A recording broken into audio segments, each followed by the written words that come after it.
Sindaco, ecco, una notizia di qualche giorno fa, lei dovrebbe candidarsi per il centro-sinistra, c'è qualche titubanza, ecco, intanto scenderà in campo per le regionali e quale sarà la sua scelta, come la mediterà per il futuro? Guarda, lei ha detto, l'ultima cosa ha detto è cosa mediterà. Io sono in fase di meditazione, quindi non ho deciso di candidarmi con il centro-sinistra. Devo dire sono stato uno quello che ha spinto il presidente Orlando a fare il movimento dei sindaci, l'ho fatto in un momento in cui i sindaci erano costretti ad unirsi per difendersi dalle aggressioni del governo regionale e nazionale. Purtroppo il movimento è nato in un momento di piena competizione elettorale. Io sto meditando, anche se sono stato un fautore, uno che ha spinto Orlando, non sono proprio convinto di candidarmi in quel movimento, però sto meditando perché dall'altra parte non sono neanche convinto di candidarmi con il centrodestra, quindi diciamo che una mia candidatura su cui ho lavorato per tanto tempo potrebbe anche sfumare.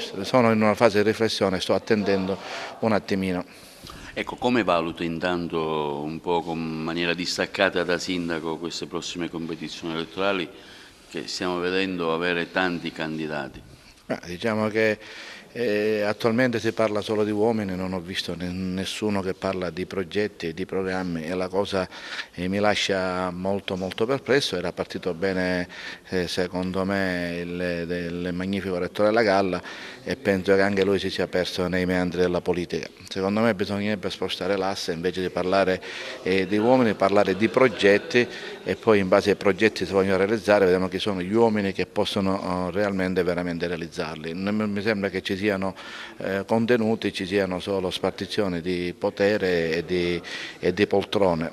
La cosa mi lascia molto perplesso perché la Sicilia ha bisogno di progetti e di persone che li realizzino.